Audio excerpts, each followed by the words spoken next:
All right, ladies and gentlemen, welcome back to The Climb, the StarCraft II podcast focused on the below master blue collar leagues. I am your host, Will, aka Lord Cranial.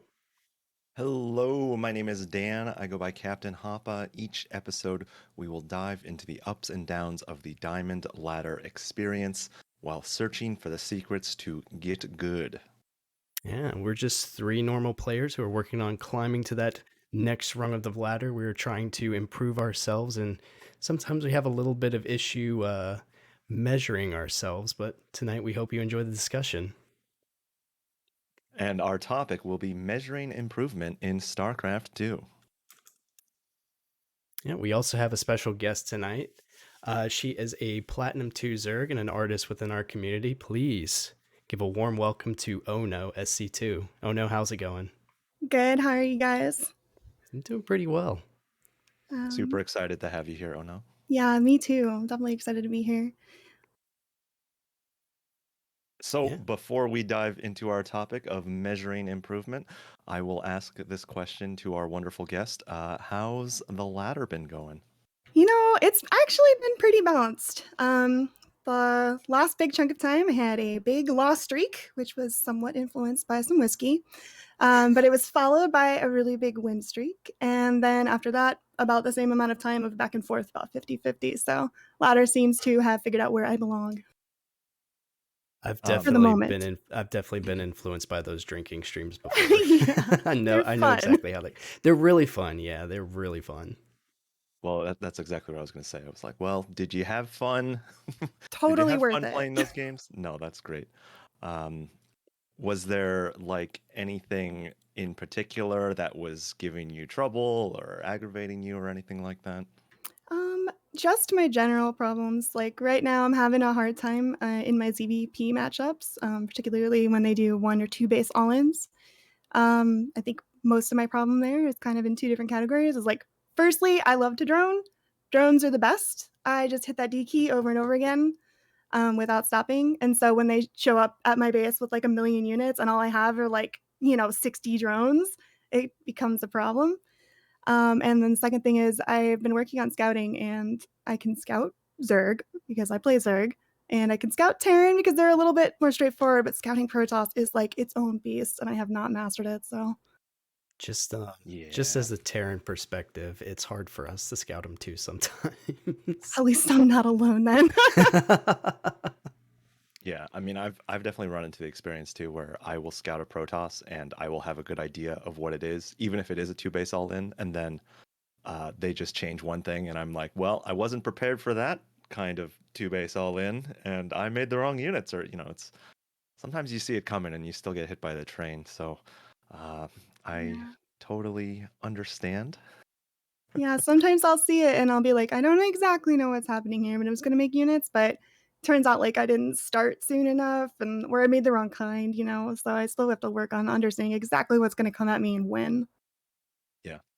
Well, Yeah. you said you were scouting, and I think that's great. It's a wonderful, challenging skill to work on. And I also do think that you probably scout better than me at this point. Like it's I it's don't very know. it's you're very thorough. I very thorough, more thorough than me, more timely than me. But it's a challenge. It's always a challenge. Even when you have a good read, I sometimes you don't. That's got to be the case. That's what I'm experiencing there. So, what about you guys? Anything you're struggling with? Um, uh Playing games. that's pretty typical. Oh no, do you have any other general thoughts you wanted to add, or is that about it for the ladder for you there? For troubles, yeah, for sure. That's pretty much what I've been working on right now. So, That's great. That's great to hear. I always enjoy your streams. It's really fun to watch you improve in real time, and even just thinking back to how you started streaming, you've already improved like a crazy, crazy amount since then. So it's always a pleasure to watch, and it's a good time. It's a cozy good time in there. thanks. That's actually really nice to hear. I That's my main focus. So, being able to have other people come in. Oh man, it happens sometimes. People come in and they say like, "You've gotten so much better," because they like only drop by every few weeks. Oh, like it's literally my favorite thing. So, thank you.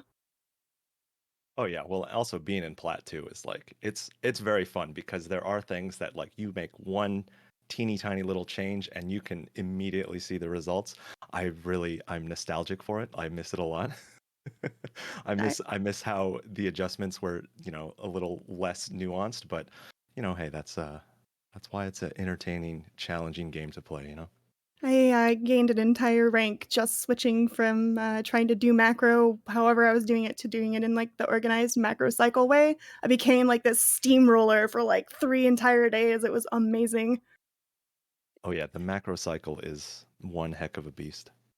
Yeah, those always feel like the best improvements where you just like you power up and then just like roll over somebody. That's always so much fun to see this. Well, for starters, just to see it start to work, and then just pile driving through players up to the next rank. It's always a lot of fun. Always the most satisfying part. Absolutely.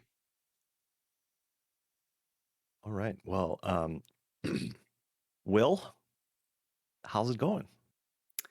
Uh, I have not really been able to play a lot of games recently. I I was sick a little bit.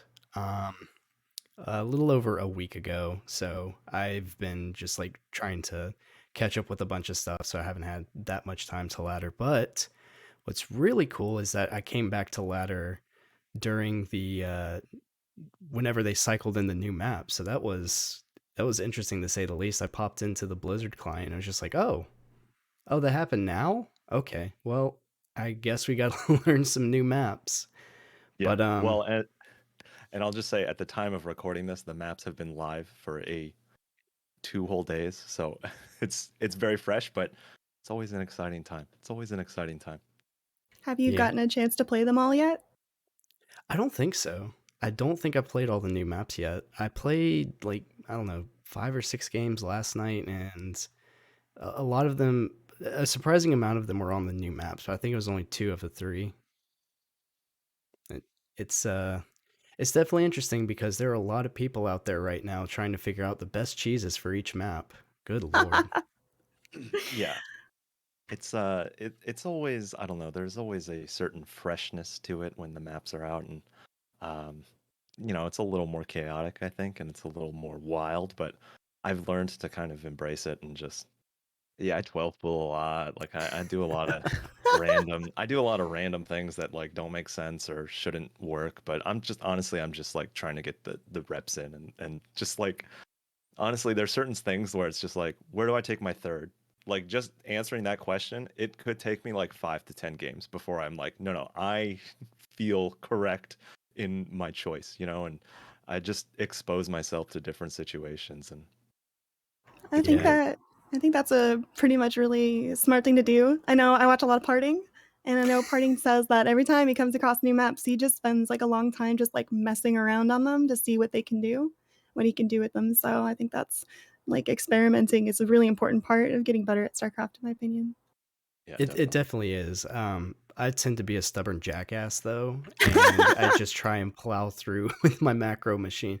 I haven't cheesed on the new map pool yet. I think that probably needs to change, but we'll get there at some point. But for right now, I'm just trying to figure out if I get a Terran, where are they going to proxy me? If I get a Protoss, where are they going to cannon rush me? If I get a Zerg, how fast can they get roaches to my base? Stuff like that. But I Smart. mean, other than that, I mean, not not too much to report. We're going through a little bit of a loss streak from not being able to play as much, and also coming off of another loss streak. So we're going to sit at 3.3 for a little while, probably. Yeah. Well, I also think that like when the maps are new and fresh, it's very hard to have other focuses on top of that. Like just because my brain is racked from just like looking at a different map. Like even just like the colors in the display kind of makes my brain work like overtime, just because I'm just thinking about angles and directions and push paths and all of this sorts of stuff all together, right? And then it's also like, oh yeah, and I was gonna learn how to, scout my opponent's third base or whatever, but like that just goes out the window for a little bit, just because there's so much happening. Yeah, it makes sense. Your brain has to adjust to the new environment and take it in instead of being able to filter it out like, it did before. Yeah, it's funny that you say that the like the colors kind of distract you a little bit. I'm pretty sure I'm becoming like a Disney villain or something because I haven't even noticed the colors of the new maps. Yeah, I They're think just it's like just there's like angles. That's about it. yeah, I think it's because when I'm like looking at my base cameras, I'm just used to looking from those cameras. Like I'm used to those cameras being the same every time I hit that button, right? It's like always centered, like it's always right there, and it's always relatively the same. And then when it's like slightly different, my brain just has to do like a little like double take to Mm-hmm. to just be Yeah. like, oh, the minerals are on this side of this base. And it just adds up over time. It's such a weird sensation, but I'll probably be over it by next week, I think.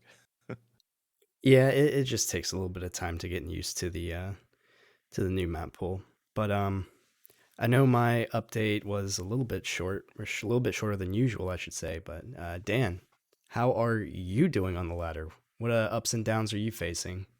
Uh, okay. Well, so I did ladder. I laddered on today's Wednesday, so I laddered on Monday, which was the pre-map release day, and that was like a weird PVZ simulator day. So I just, I made a lot of questionable decisions about executing my queen walk, and I got a lot of practice on the build, but by the end of it, I was pretty bored. Like, it's kind of boring when you do the same build in every situation, and I don't need a lot of information to do a queen walk. If I see like two Stargate units, that's usually enough for me to be like, yeah, we're gonna do it. Like, even if there were some weird choices where like I did it into like a couple two base setups, it worked one time and it didn't work the other time, and both times I think it was equally a bad idea. But we did it, and we executed the build. So, it's good practice in that way. I do think my execution of that build is pretty solid, but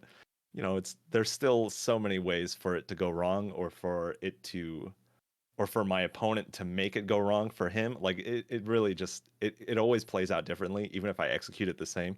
And I mean, I usually don't execute it 100% the same, but it's in a good spot. Honestly, it's a very well rehearsed build.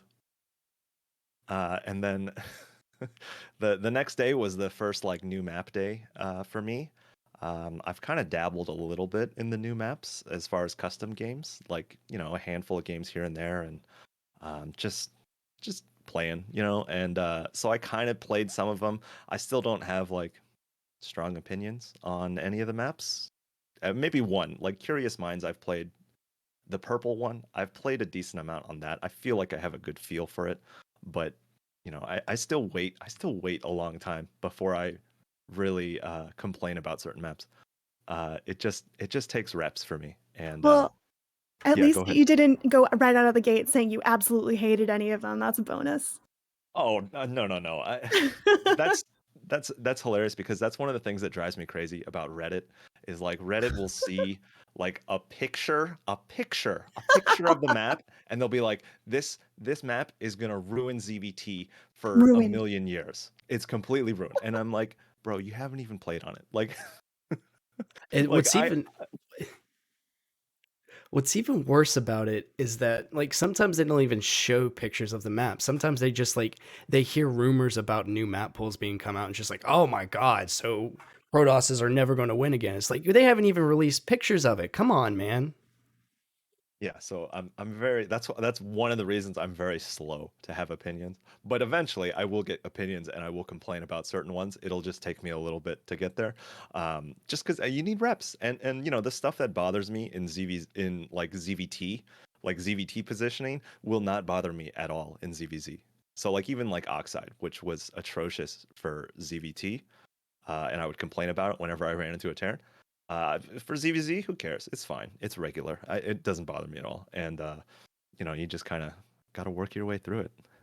Yeah, it's excuse me. It's funny that you say that because usually I have the same mindset except for the last ladder pool. And I tried to leave Beckett Industry in for a little while and then was hit with like the fastest DT rush possible before I could even get a Raven out and I was just like, nope, we're going to ban that.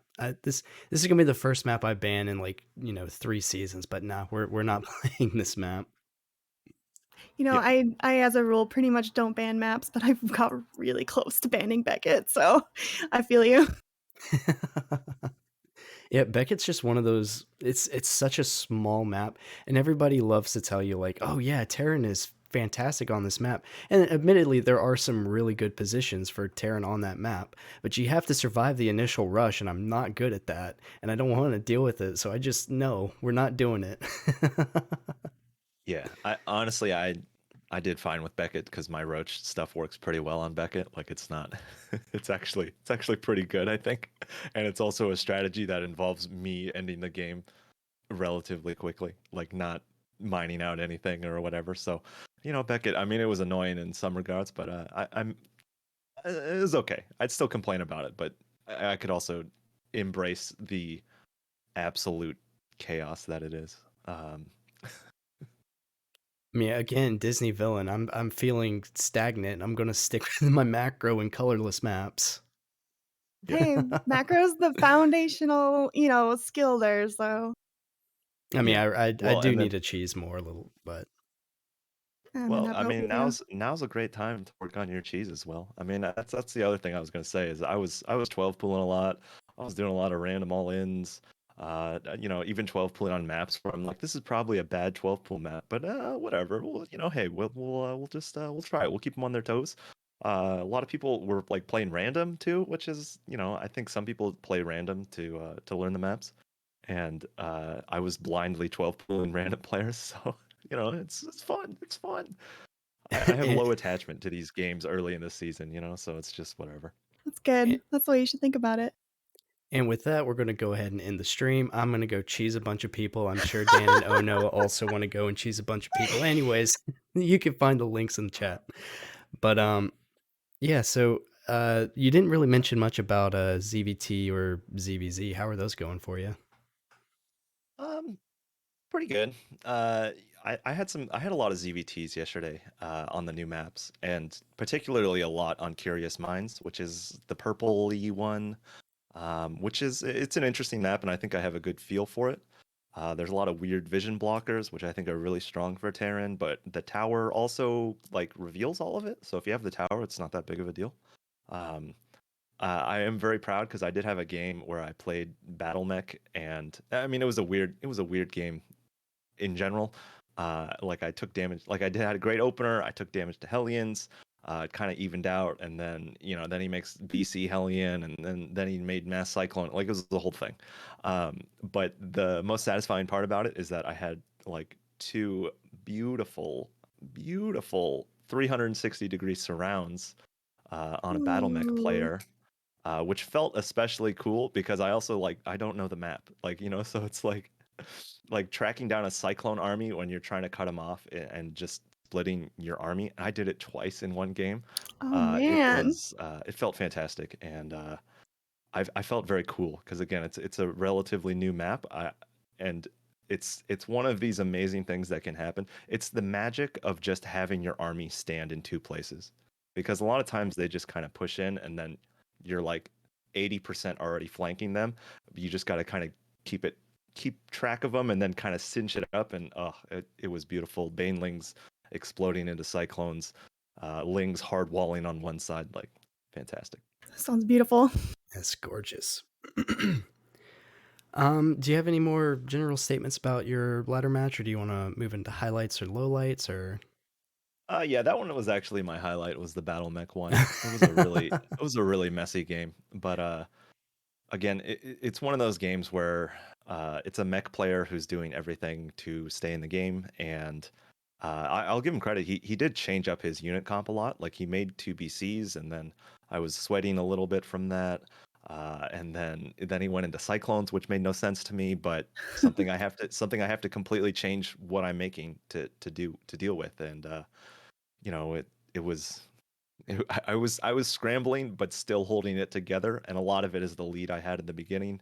I do think it evened out, but I also think we navigated the unit making decision tree pretty well. It's like I didn't overmake corruptors. I made enough corruptors, but then I went into Ling Bane when I saw he was going more battle mech. Like it was it was chaotic, but we came out on top. It took a while, but it was a satisfying win for sure. I mean, Knowing how many corruptors is such a skill. You gotta like toe that line so closely. Yeah, um, well, and it's also he made two battle cruisers, right? And one BC, like it's fine, you can get by without it, but two in Yamato, it's like you gotta at least have the Spire because you don't know if he's gonna keep making them, but you gotta have it. And he stopped after two, which I was a little surprised because of Yamato. But yeah, I mean, you just gotta kind of roll with it in those games because your opponent they can do whatever they want. yeah, sometimes whenever I go and play like a couple of Zerg games, I'll see something like a couple of carriers or a couple of battle cruisers, and I'll just like spam the corruptor key, Yeah. and suddenly I just have nothing but corruptors and like five lings on the ground looking up, just like, what do you expect us to do? We can't take out an entire Protoss base by ourselves. Guys, okay. You can go puke on the buildings though. You can, but My I, but favorite part of corruptors. it's always scary for me because I don't want to fly them over. Wait, I should be flying them over photon cannons. I don't want them anymore. What? This is revolutionary. Yeah. Oh Jesus. Will, you can send me some replays. No worries. I'll tell you where you're screwing up on your corruptors. Okay. I'll send you my next Zerg replay. Yeah. No problemo. Um, but yeah, I mean, that game also was like, oh, maybe I do understand this map fundamentally, and it was great. Yeah, it sounds like awesome reactive Zerg play. Did you have a Yeah. low light or? Yeah, I mean, it's a quick one where I 12 pooled a random player who was Terran, and then he 4-axed me. So it's actually like really good to have a 12 pool in that situation.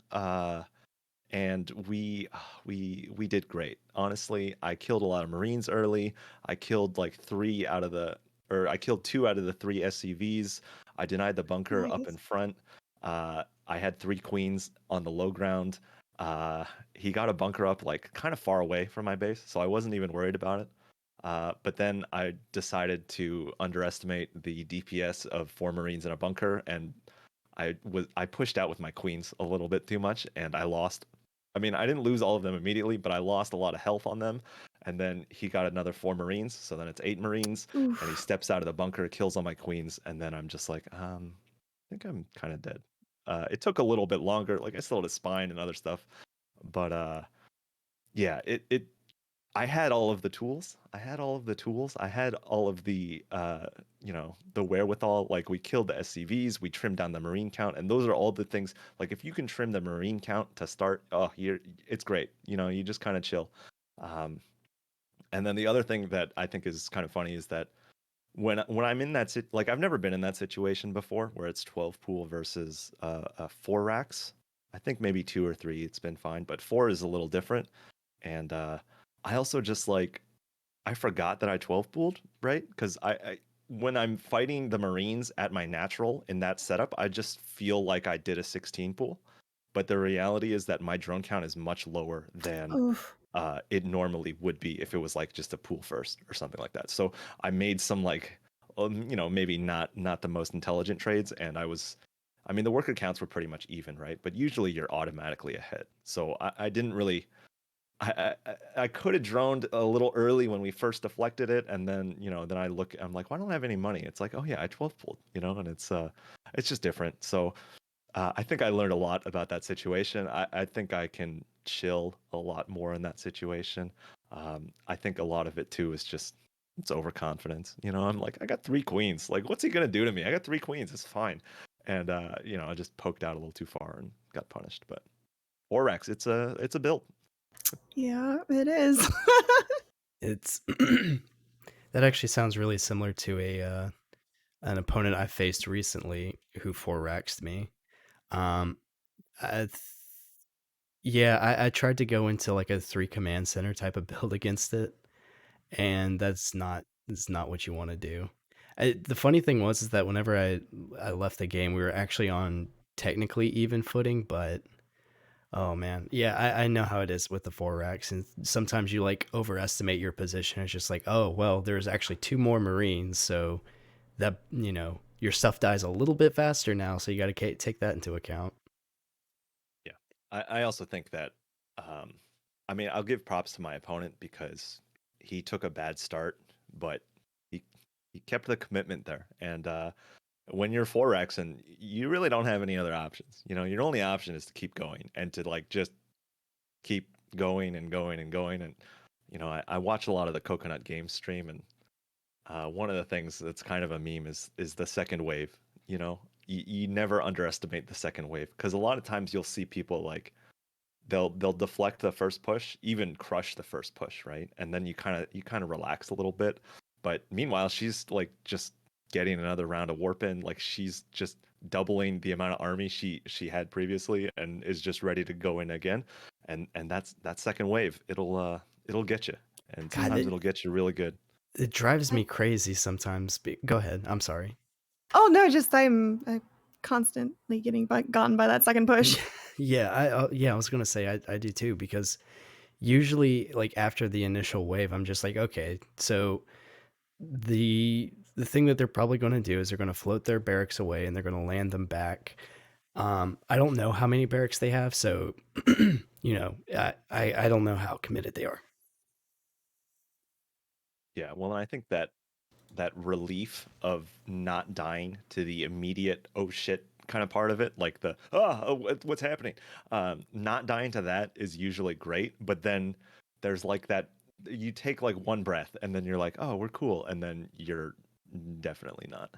Yeah, I Yep. usually start making drones when I definitely needed to not make any drones. I'll have like 8 drones coming out as they're like walking up my base. I'm like F10N.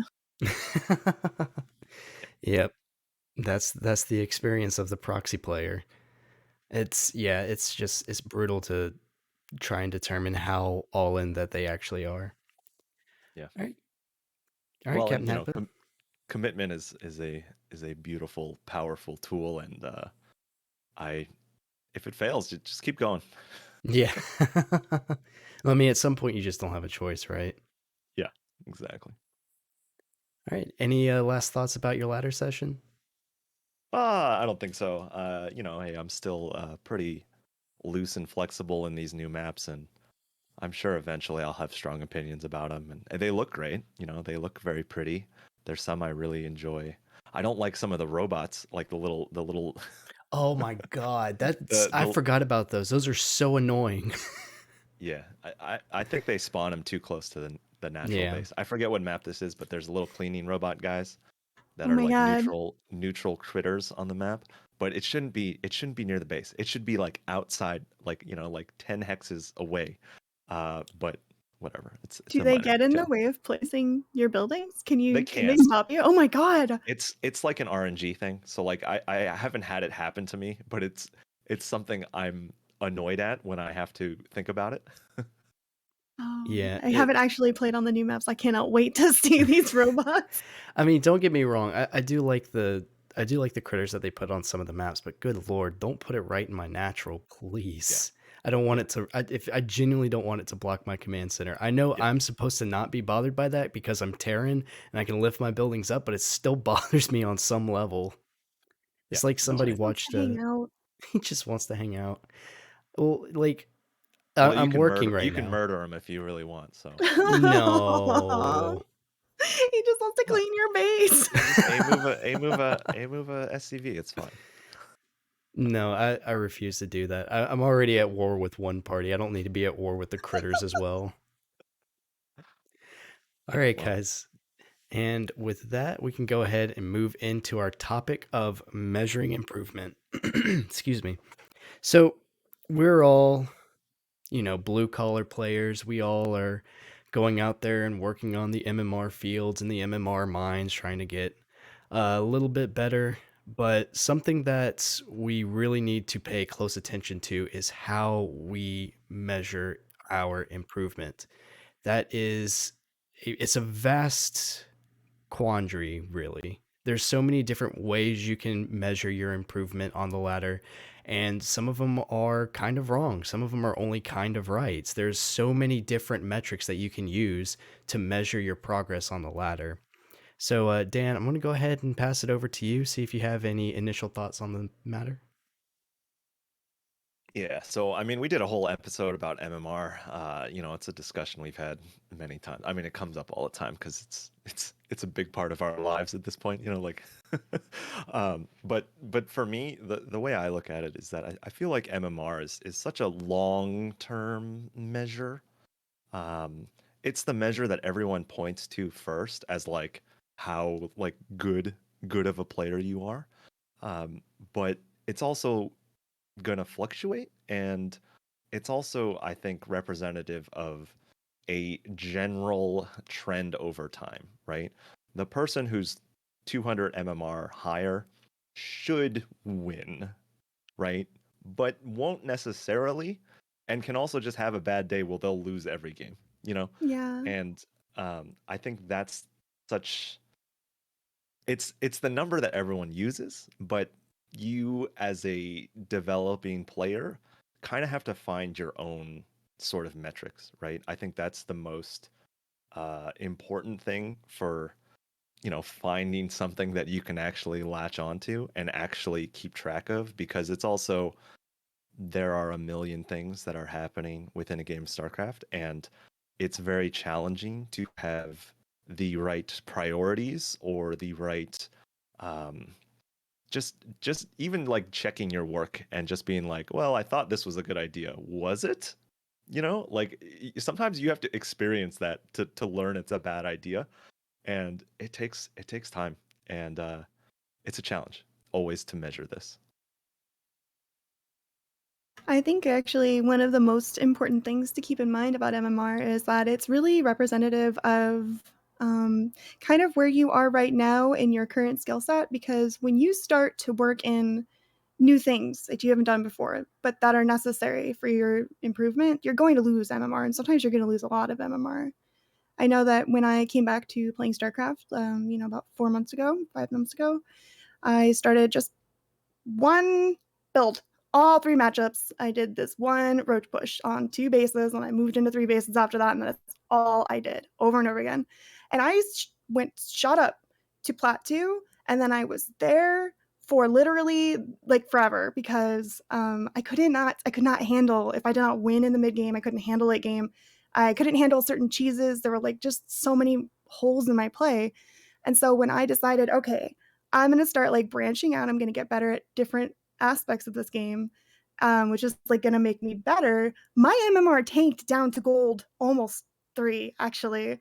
So like I was getting better during that period of time. So, my platinum 2 MMR back then is like not the same as my platinum 2 MMR now, because I was very narrowly focused then, whereas now I have like a broader range of skills. And you have to accept that MMR is going to hit badly, really badly sometimes, when you're incorporating new things that you don't know how to do yet. Yeah, something that we mention a lot on the podcast is that you really should, if you're going to use MMR as a metric, you should definitely be looking more at your MMR range. So what ceiling are you at? What is your floor? And, is your floor moving up? Is your ceiling also moving up at about the same rate? That's kind of a better metric of how good you are becoming. Um, with that being said, like I recently fell back down to actually, I think I fell a little bit under my floor. Should I be worried?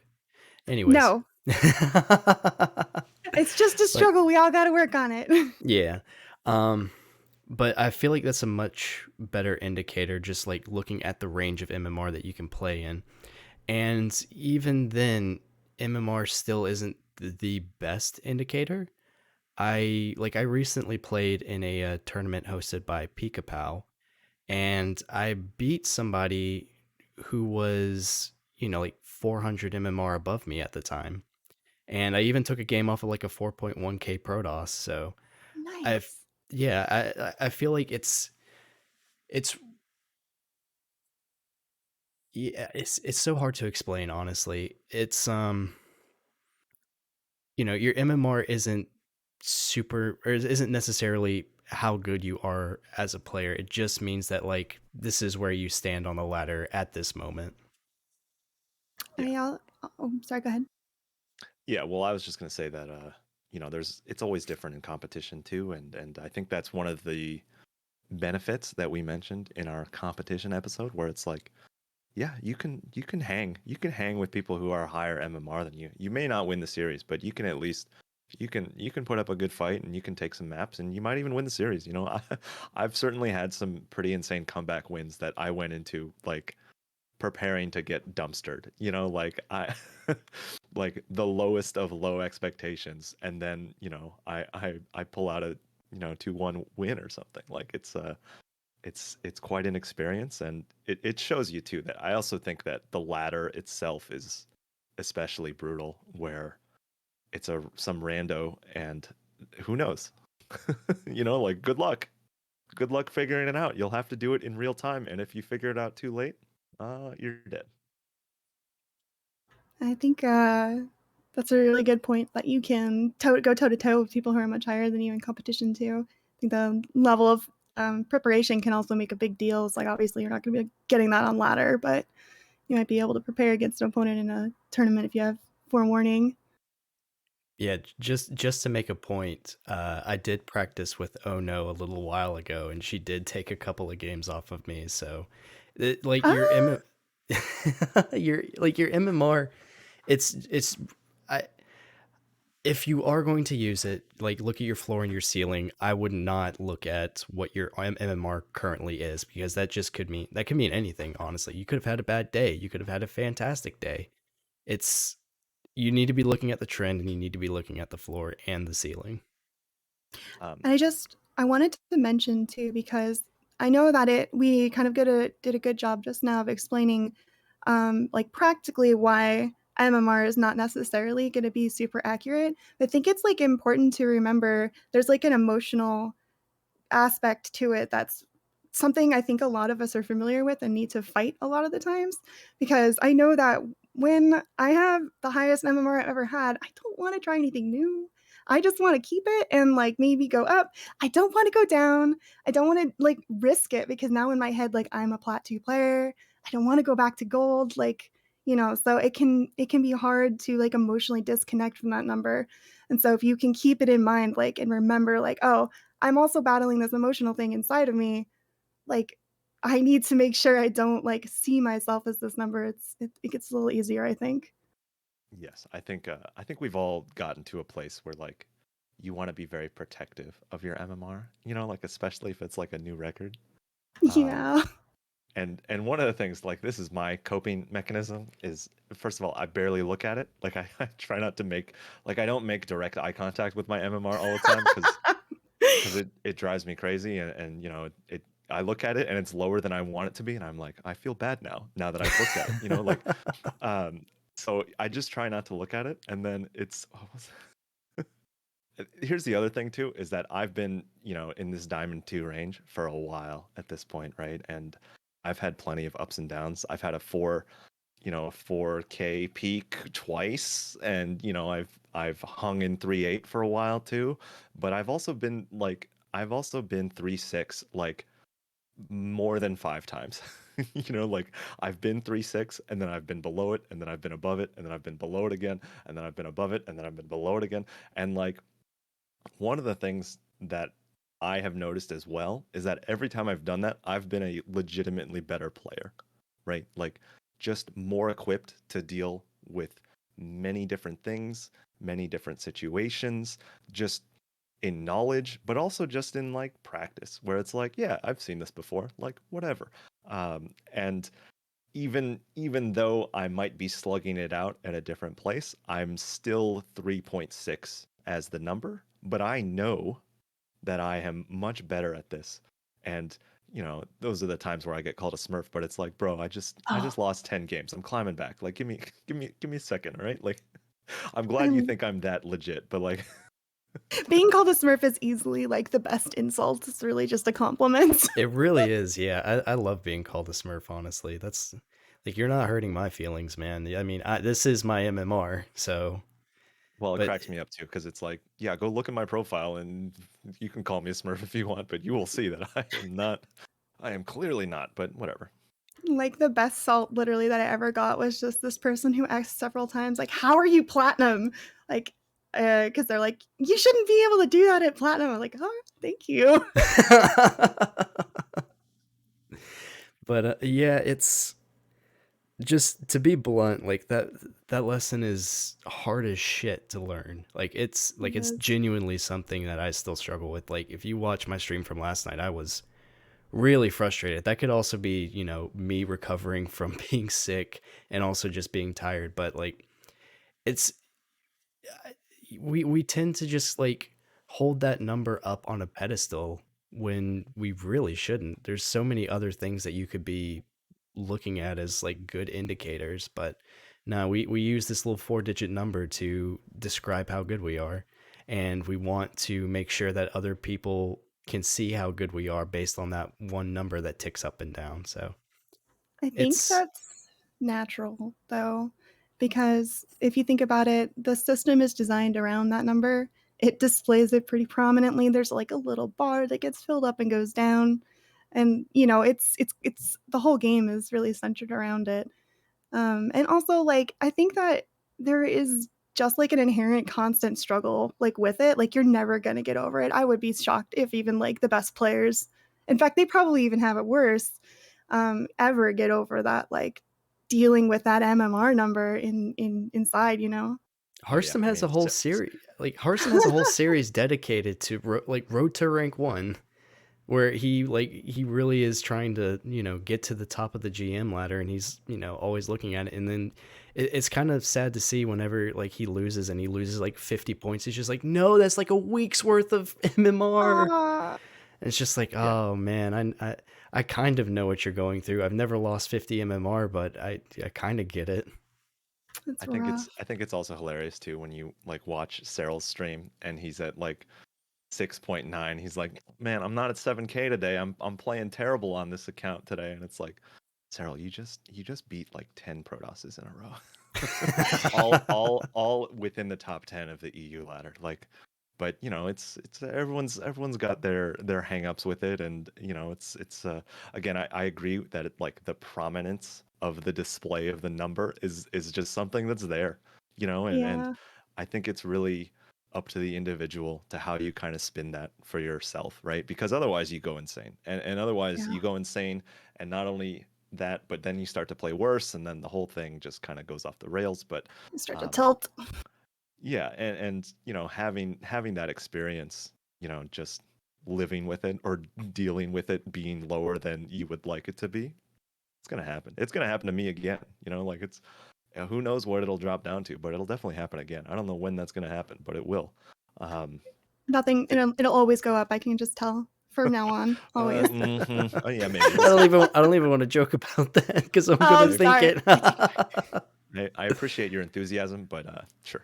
Yeah. I think, honestly, like, that struggle too is I think one of the reasons why this community can be so supportive of one another, because we all kind of understand the slog that it takes to, like, deal with going up in MMR, going down in MMR, losing a bunch of games, and how that makes you feel. I think that's one of the reasons why we can be so tight-knit, and maybe also one of the reasons why there's kind of a lot of salt, Yeah, a lot of emotional it kind investment. of goes both ways, right? Because it's also like, oh, I'm 500 MMR higher than you. You can't tell me anything about this game. Like it's that kind of attitude, which is like insane and over exaggerated. But we are also like we're all playing the same ladder. Even if you're like, oh, a gold league ladder doesn't count. Like it's the same. Like losing 10 games in Gold League feels the same as losing 10 games in Diamond League. It's still dealing with a loss streak and dealing with this feeling of like, how did I make this happen? What did I do wrong? It's very similar in that kind of regard. Yeah, there's still like, and everyone you're playing is theoretically going to be at your skill level. So even if it's 10-game loss in GM or 10-game loss in gold, it's still 10 people who should have been at your level. Excuse me, who beat you. Yeah, exactly. Like they are playing at your level for a reason because they're winning and losing at about the same ratio that you are technically of even skill. Maybe one person is slightly favored over the other, but it's a fairly even match. And yeah, I don't know. It does kind of drive me crazy to hear stuff like that. It's ugh. But speaking of win loss ratio, I actually did have something written down that would be a pretty good indicator of improvement, and that's actually your win loss ratio versus practice partners. Now, this is something that I've definitely um, have been experiencing a little bit more recently. For those of you who don't know, Helium Bunny, one of my moderators, She's so she good. she kicks my ass very regularly every time we play, to the sometimes to the point where I'm just like, no, I'm done with StarCraft for tonight. Goodbye. But I've Been like there, I've been there. mhm. I've I finally started to hit a point where I can like occasionally take a game off of her, Nice. and like I've just knowing that I could do that versus a Diamond 1 Protoss who is arguably Masters 3 in PvT. It does make me feel better, and it actually did show that like I am improving, because even though Helium Bunny tends to mix up her styles every once in a while, like she is a very solid player. She's kind of a benchmark that I can set myself to and push myself towards. Now, it's not like ladder where it's just like, oh, am I about to get flowered? Am I about to get cannon rushed? Am I, is this guy going to rush to carriers? It's always something that's fairly standard. And even if it's like aggressive or cheesy, like it's standard, and it's something that I understand because she has decided to take the time to practice and hone these things. So if I can beat her when she's doing these like fine-tuned things, like that makes me feel better. That makes me feel better about my improvement as a player. And the really nice thing is that she's also improving. So in theory, we're both improving together. And that means like we're getting better together. I've always felt like that was a really good way to show that, you are getting better at the game. It's just, these practice games with people. Yeah, definitely. And to add to the Helium Bunny is a great practice partner. I am in the same boat. She will typically win, I'd say probably like 7 out of 8 games that we'll play. She'll win seven of them. I'll squeeze out a couple, if there's some weird stuff going on, or, I get a really good start. But like, um, the thing that I think is great about her as a practice partner is that she is very meticulous and thorough, and she will hold you accountable for doing dumb things or overstepping. It's very stats-esque Protoss, where it's standard. It's not necessarily the craziest thing you've ever seen, but it's thorough. She crosses her T's and she dots her I's, and will just kill you eventually if you just let it happen. So I think it's always enjoyable. And this is another thing too, is that I've realized that I really like a good practice session with someone who's like a handful of MMR higher than me, just because I know that it keeps me accountable, and it forces me to stay on track.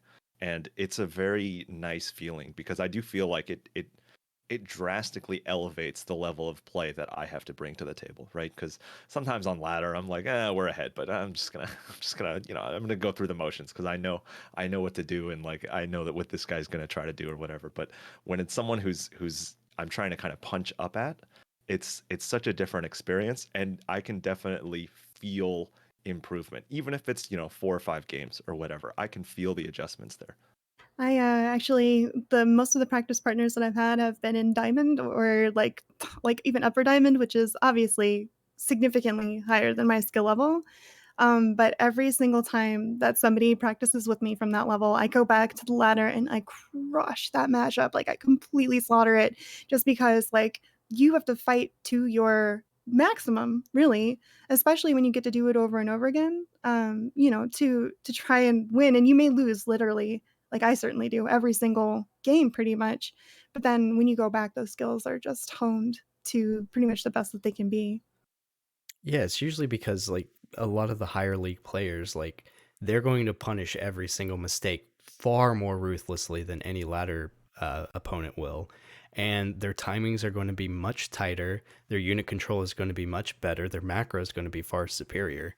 So it's just like you have to improve. You have to cross your T's and dot your I's, or they're going to give you the smackdown of a lifetime. And chances are they're probably still going to give you a pretty solid beating. But the more you have to grind through that type of stuff, like the tighter all of your timings and everything will be. So I don't know, like I feel like there's a lot to be had for, practicing against somebody who is like significantly higher than you, because it forces you to have to play better.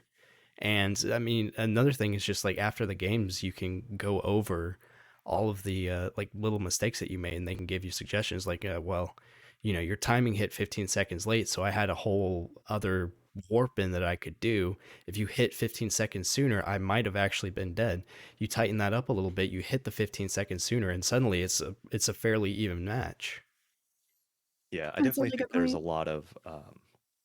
there's a lot of like it's like a sink or swim kind of thing. Like it's kind of like you're thrown into the deep end and it's like, well, you got to tread water. Like and it can feel pretty punishing at first, but it's also like it's such good practice. And the amount of analysis I do, like the amount of analysis I do on a Helium Bunny like custom game session is I'll get into every detail of that replay because I also know that like it has to be tight and there's always stuff in there that I can pull out of there. And I definitely read into those a lot more than I do for ladder games as far as like analysis, like self-analysis goes. Just because there's more in there. There's more like, oh, she's doing her honesty push here to make sure I'm not blindly droning. And I'm like, that's that's what you're supposed to do. Like that's a good move. Yeah, for sure.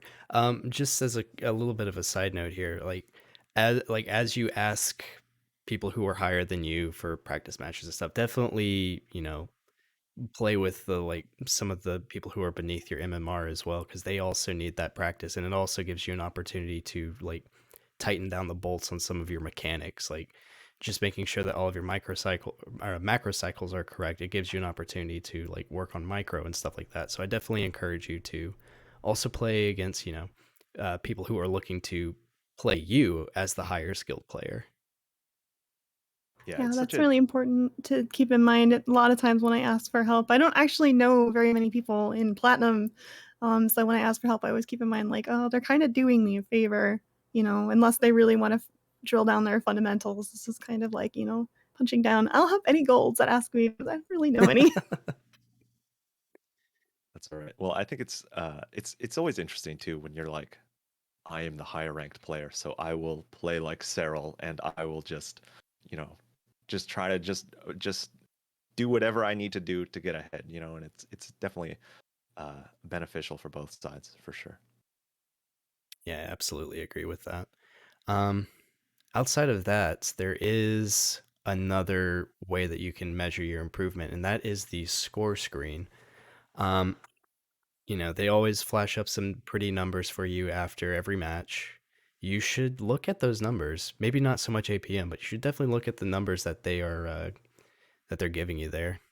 In particular, like I used to have 2 minute supply blocks every single game without fail. It was really bad until I like started looking at it. It's just like, oh, this isn't how this is supposed to be, and had to like have some dedicated practice on making sure that I wasn't supply blocked for literally 2 minutes of a 10-minute game, just not building anything.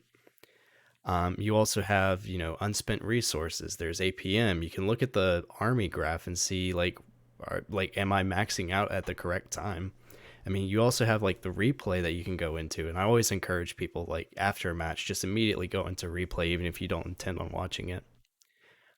It can be hard to watch that replay though. So I want to say that if you don't feel like you have the emotional energy to go into the replay, definitely look at the army graph and compare it to the economy as well, because I feel like if you can see where things are linking up, you can get a lot of information from that too. Yeah, and the one thing I'll say is I barely look at those numbers on the whatever APM supply block page. I'll occasionally notice it if it's like If it's like a 6 minute game and I've been blocked for like 3 minutes, and I'm like, okay, that was a problem. But other than that, I barely look at that. I look a lot at graphs, and I look a lot at mainly like the really steep slopes of my droning and whether or not that was a good decision or not. Because I can get a lot of beat by beat information on that. Um, but this is one thing that I kind of remember doing is that when this is probably in plat, I really don't remember, but I just realized that like my layer just never started at a consistent time, you know, like it would just start whenever, and depending on the pressure or the situation or all sorts of things. So basically, I had a time where I would just every replay, the only thing I would really write down was just when my layer started. And also the other thing I would put in would be when my first layer tech started, right? Which is usually roach speed. But having a layer done and just having it sit there with no layer tech is not ideal. So I just would keep track of that and be like, okay, well, your layer was late here. Your layer was surprisingly early here. Like it was just all over the place. And it's one of these things where I had to do a lot of analysis, of my replays to just be like, this is a thing that happens to me all the time and in many different situations, right? And then just by knowing that this is a problem that I repeat and then keeping track of just if I'm doing it or not, it helped me just narrow down that one thing, right? And now I feel like I'm at the point where I can kind of feel it out. Like, oh, do I need a layer? Sort of, not really. Like, I can make that decision a lot looser and a lot less like, oh, it's 4 minutes, I gotta start it. Like, I can adapt it to the situation, but I think that that's a lot more like intermediate as far as like understanding and game sense sort of stuff. But it took some time for sure. And I think that feeds into like my kind of ethos or whatever for how to improve. Like I like to set like a very specific concrete goal, like usually something smallish, just like that, where you're like, I want to make sure I have my layer. When did I get it? Did I get it on time? And that's all you're really focusing on because if you do that, maybe you have like 16 other million different things that you need to get better at. But if you do that one thing, once that's better, you can move on to something else. So you can throw a couple more in there. So it's really important to do it step by step so you can see like concrete results.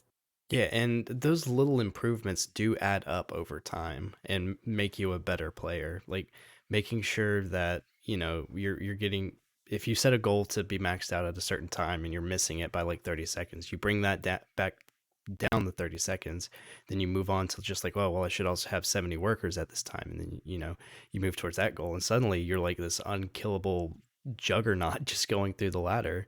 I Exactly. Granted, it's, there's probably more things that have to go into it than just, like 70 workers and a max out timing. But if you're starting to like nail down all of these little specifics, like you do become a better player for it. I mean, eventually it definitely does become something that you need to do more than just that. But like for instance, like I started doing that. Like I told you guys, I dropped down to like gold 3 almost, pretty much gold 2. And I started doing that. And for me at that level, it really was just make sure you have, your bug cannon of 80 drones going at this certain time. Make sure you get your third by this time. And as long as I was spending those resources, I actually did usually just win. It took later on it starts to get like, oh, now you have to do these smart things with your units and not like throw them into tanks face first or something. Yeah. But back, in the earlier, it is really more about just making sure that your stuff is getting done on time. Yeah. Captain Well, and Happus, go ahead. well, here's the thing that I realized that like if you were to ask me when I was in platinum, hey Dan, when do I get a layer? I would have been like 4 minutes. Like I would have had something to say. But now when people ask me that, I'm like, I don't know, you get it when you get it, like and it's because it's situational. It depends what my opponent's doing. It depends on so Yeah. many factors that I have to weigh in every particular situation. So I don't have like a time or like I don't have like a, oh, you get it when this is saturated or whatever. No, I just get it when I get it. Like it's become such a weird like intangible thing, but it had to start as something that like I force myself to get at a certain time. And to the Yeah. same degree, like ling speed, like getting ling speed at 100 gas, right? I don't even think about it anymore. It just happens. The only time I ruin it is if something weirder has happened in the early game, and then I think I have it and I don't, and then I just Ugh, forget it, I right? hate when I do that. But if it's a normal opener and it's a normal sequence, I will get it and I will not think like one thought about getting it. And that's kind of insane that, I've been able to get that sort of automation. And again, it's ling speed, right? It's not like a huge thing, but it's also a growth thing, right? And if we're talking about measuring improvement, it's like, yeah, I just get it. Yeah, people have watched me actually make those improvements in real time. I know we went over this for the last episode, but I just love this game so much. Is where I basically yeeted a bunch of Marines behind a mineral line that I had no business putting there, and then just got annihilated by Banelings. Just like, oh wait, that's right, we slow push with the tanks. What are you thinking, dude? And then just like slow push the Zerg to death. Oh yeah, that was a great game to watch. I enjoyed it a lot. But yeah. What other thoughts do you guys have on like what do you guys think is a good measure of improvement? How do we like know that we're getting better? Well, So go I ahead, think, Ona. sorry, I think that maybe it's sort of, this isn't like a very hard, fast thing you can measure so much as a state of mind, because if you are open to accepting feedback, I think that's a very important aspect of improvement. And if you're in a mindset where you're accepting feedback and can take a criticism, even if it's coming from yourself, without having a negative reaction to it, that's pretty much, I think, when you're really going to be able to make that kind of progress. So it's less about that's less specific, but it's really, I think, very key to getting better in general. I think that's actually a fantastic point, honestly. Being in the right state of mind to improve is everything. That's not just a StarCraft thing. That's like a real life thing, honestly. Just like Yeah.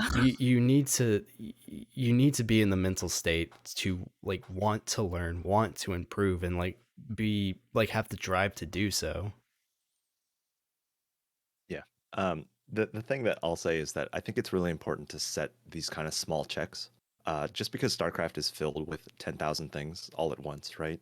And if you're trying to work on 10,000 things at once, you're going to fail at all of them, right? But if you're like, hey, here's what we're going to do. We're just going to focus on droning our third base as fast as we can.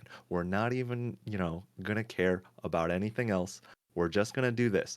Yeah, you're going to die some games, but you're also going to like crush a lot of all-ins just by like just having things faster, And I think having these little things will always kind of add up. And I think Yeah. that's one of the greatest challenges is developing this kind of sense of prioritization and the sense of being like, okay, I made this mistake, whatever.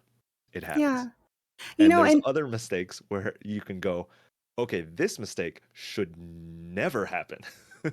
yeah, I think it's also really important to consider that owning those mistakes and recognizing that you have weaknesses that you need to work on is kind of not going to be able to be balanced with, I guess I'll call it, um, focus on balance in the game. Like if you have a perceived imbalance in this game that you think that there's something that you just can't beat or is broken in some way, you're going to focus on that rather than focusing on what you can do yourself.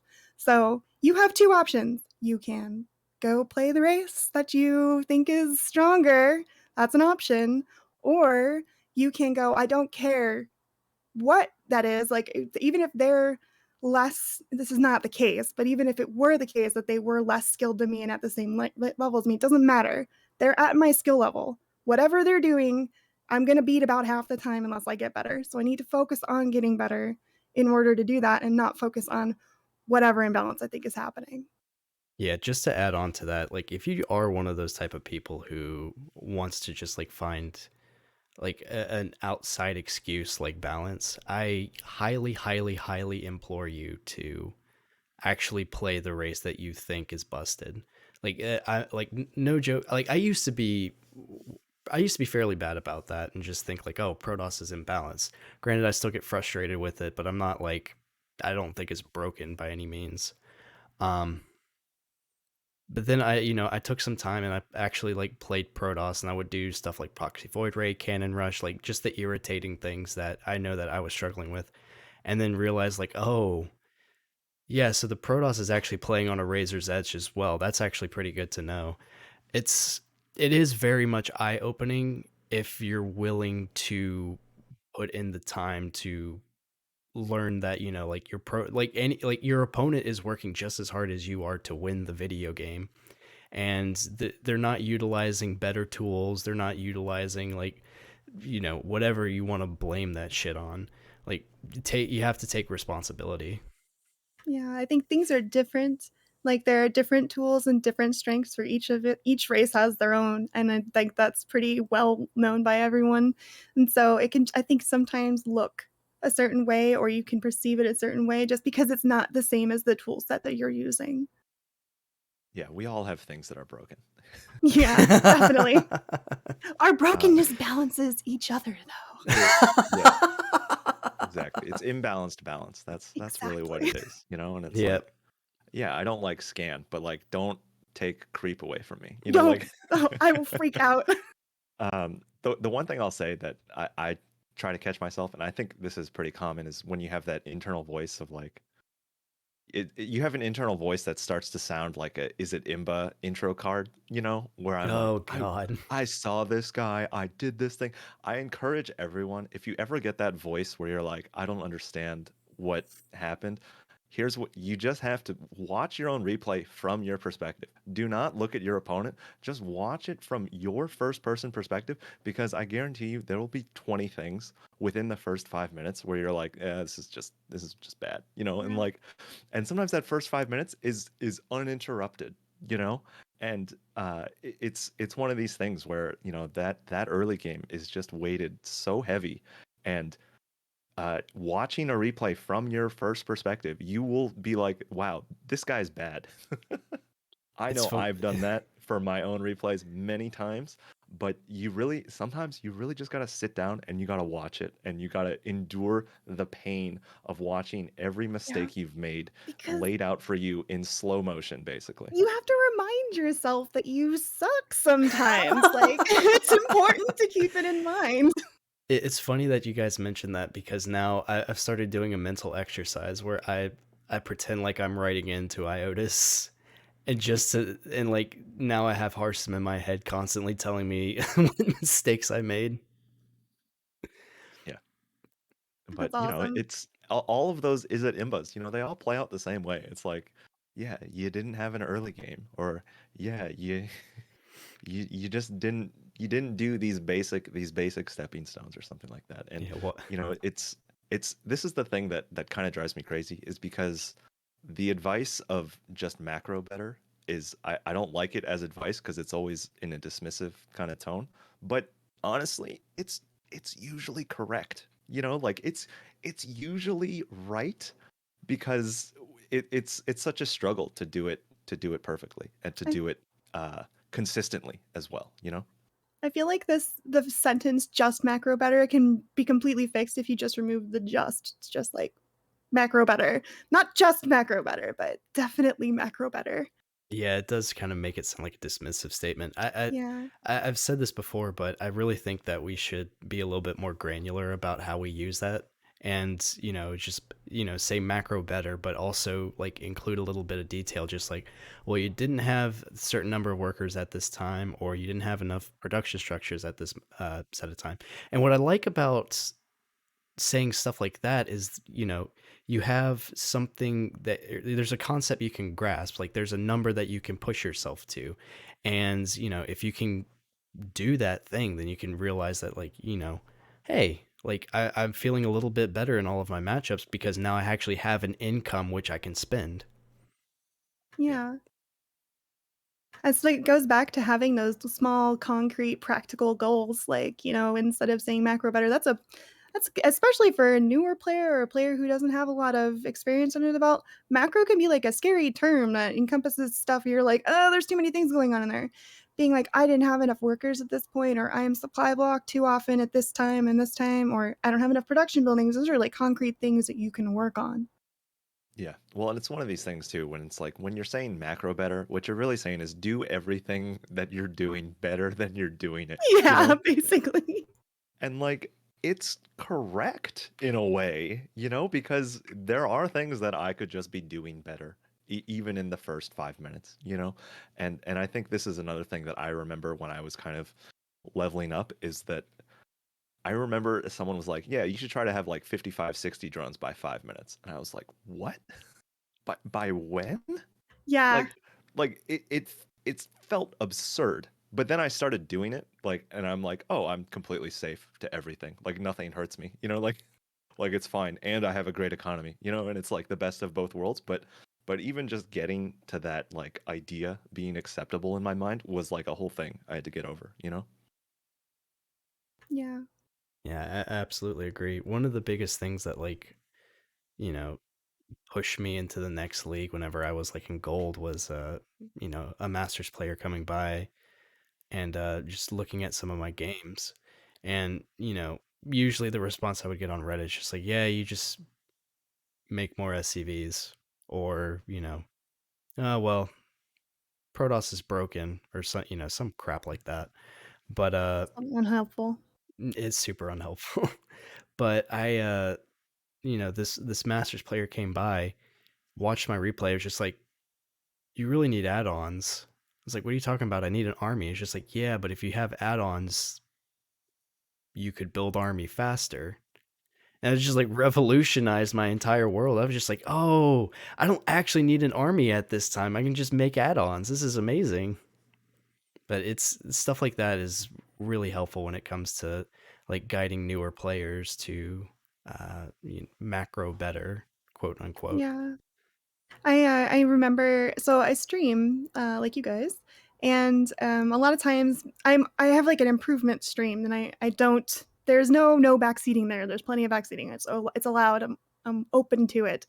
Um, so we get like helpful backseaters who are usually better than me, or at least aware of what's going on in the game better, who will give me that kind of specific advice. Want to single out Pika Pow? He's been extremely helpful.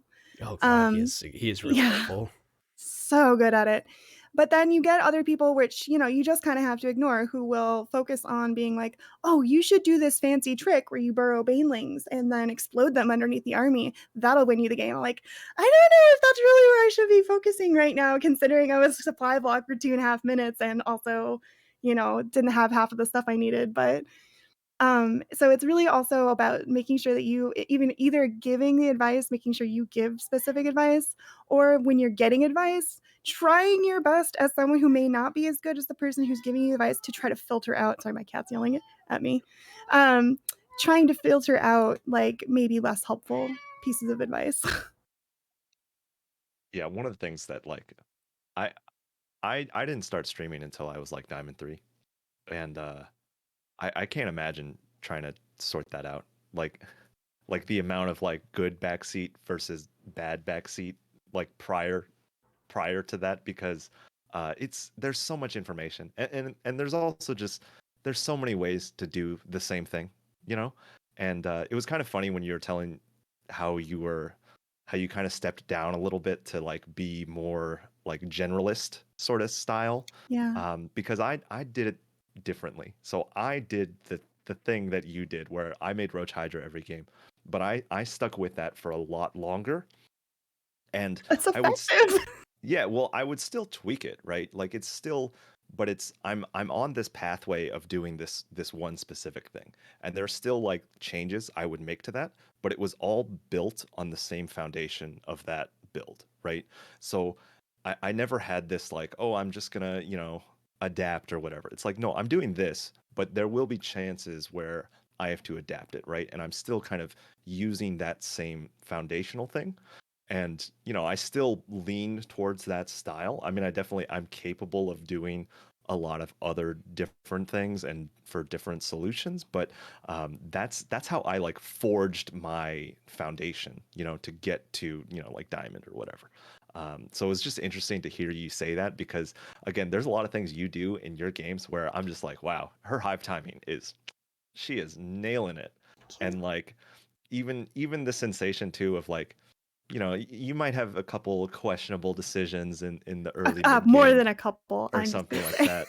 But here's the thing: you can have those, but then when you get hive tech lurkers out, all of those little decisions go out the window because you're dealing with an opponent who like is not prepared at all for that, you know, and like, Yeah. and then you just kind of crush it, right? Whereas me, I would have probably, my strategy would be to make every decision in the early mid game as perfect as I can, and then try to muscle it through with, you know, whatever Roach Hydra, and just forget that hives exist forever, right? And so like where I'm at now as a player is just I have a different skill set than you'll probably have when you get to my level, right? So You it's know, just it's different. maybe. I don't know, I will see because I don't know if I'll get there. It always feels like I'm never going to, but I'm sure I will. But I know that, like, leaning on your strengths is also something that's important, and your, like, unit, I wanna say control, like, your ability to set up good engagements is so much better than obviously than mine, but I think that a lot of that has to do with you have experience using that set of units and you know what they can do and you know how to move them. So it's like a really important point as well. I think honestly, I feel like you just have to do all the things a lot. You have to do a lot of stuff and then you get better. Yeah. Yeah. Well, and it's also this is a Twitch chat thing. I think we mentioned this last time, but it's like, hey, your opponent's doing this weird thing.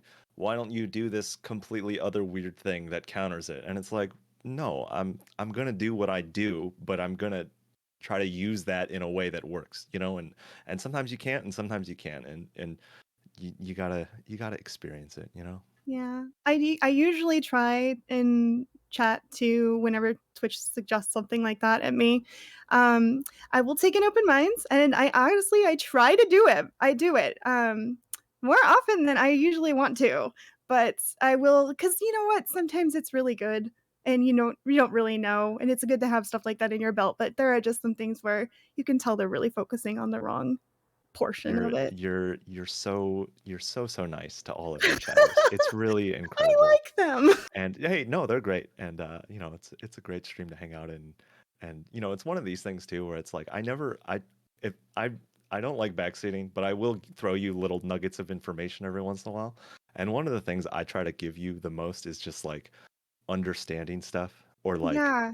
game sense stuff because I think you have a lot of good skills, but I think like No game sometimes sense. sometimes game sense stuff like you really don't know until someone tells you or like you Yeah. really don't know until like certain decisions backfire and then you're like, "Oh, this is a misunderstanding of the entire situation," you know? And I think this is also one of these weird things to measure. It's these like weird intangible skills where like even if it's like an intuition thing where you're like, you know what, I think this guy's going for this thing, even if it's completely based on nothing, you know, it's still a good thing to have in your toolbook, and it's a good thing to like be like, you know what, I was pretty sure he was making banshees just because of how he was being suspicious in this way or something like that. And you know, I have that because I'm bad at scouting. You know, so like I have a lot of intuition stuff because I'm lazy at scouting, or I just like put lings on the third and hope for the best. You know, like Yeah, my game sense is definitely something that is, developing, I'll call it, and, your notes on game sense and pretty much actually the game sense notes in the chat are one of the best things because I think that's one of the hardest things to get as a regular player, and I would suggest that anybody who is interested in that start streaming. That is exactly why I started streaming, and it's been really helpful because people give you real time, feedback. They'll be like, "Oh, you're gonna get hit with like a million zealots in like 1.5 minutes." And I'm like, what? How do you even know that? Like, you see everything I saw. I did not have any idea that was happening. And then it happens, and you're like, okay. Yeah, yeah. game Well, it's sense one is thing to scout. It's tough to scout sometimes, and sometimes I scout and you see it, but you don't see it. And that's also sometimes Yeah. why I'm in Ono's chat and I'm like, hey Ono, you scouted his main. How many gates did he have? I'm like, three? did we I don't count know how what many? that Did we count means. how many? Like, you know, it's tough though, and it's tough to find what is like the most important detail, you know, and um I don't know. You got to learn from bad experiences sometimes. I mean, those I learn a lot from the same bad experiences over and over again, but it's the repetition part of it, you know? yeah, Yeah, definitely. there have definitely been some games where I've like leaped into a Protos's base and got the Reaper out, and then thought, wait, was that a Robo or a Twilight or a Stargate? Oh shit! But yeah, it's like game sense is one of those things that it's definitely difficult to learn, especially like on ladder, because ladder opponent can do pretty much anything. Um, it does help to have like practice partners or coaches who can like help you analyze those games. Like I have a couple of friends who like I'll send replays to, and they are phenomenal at figuring out what's going on like at the drop of a hat. Like I've seen people send in games. It's just like I don't get it. Like, you know, this person just like sat behind cannons for a few minutes and got carriers out. And it's just like, well, you can tank push them. I know that's not technically part of your game plan, but you literally get a tank out and you kill them. Like, but learning that kind of stuff is definitely difficult. Yeah, I agree. It does help to have someone um, go over things with you if you're open to taking that in. Yeah, I think the other thing that is just really important for improvement and something that I've developed more is just like if I ask myself like, "Hey, how do you feel about dealing with this?" And for most of it, I'm like, "Oh, I feel okay." You know, like there's still some stuff that I hate dealing with more than others, but for the most part, there's a lot of things where I'm like, if they do this, I have an understanding, I have a plan. You know, if back in the day when everyone was doing glaive to depths, like I'm still very comfortable dealing with glaive to depths. Uh, I don't see it as much, so I'm kind of rusty out of practice because like it's always like sneaky now or like hidden with a Stargate or something weird. But um, I'm still very confident in dealing with it, right? And even if it goes wrong, I still know that like my plan is a decent one, right? Um, the other thing I'll say that is really funny about just scouting and having game sense is that you'll run into situations where your read is correct, but also horribly wrong, right? And it's Oh the kind of yeah. it's the kind of thing where it's like, oh, okay, the Protoss has taken a third. Okay, I'm gonna drone up. And then they're all in you, and it was a fake third that like they don't Oh probe or yeah. anything.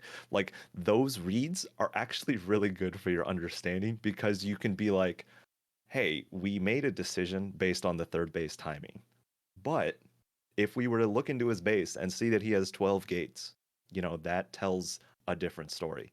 But that's also like a whole nother extra step for you to check, right? And it's hard to check that sometimes, and it's hard to you have to kind of stretch your assumptions sometimes, and there will be times where you get punished for that, and that's a big learning experience, and Yeah. it feels bad, but you also know that like I still feel like, hey, I made the right decision to drone because he's a crazy person who just put 400 minerals down to sell a story, and he got me, you know.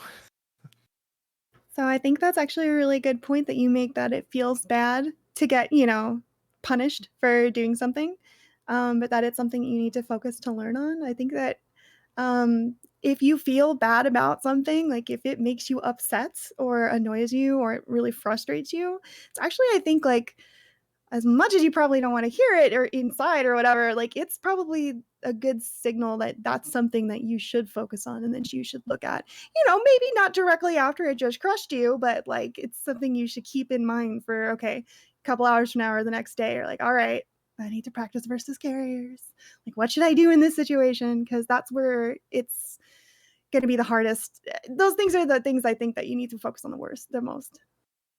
Yeah. Yeah, The other absolutely. thing, the other thing I'll say is just like, don't be afraid to take a shot in the dark. If you're in a weird situation in the game, don't be afraid to just be like, I'm gonna play it like I'm ahead, you know, or like I'm gonna play it like I'm really far behind. Because I think even just deciding to do that relatively quickly can work wonders. Even if you're wrong, you know, just making that call almost instantaneously.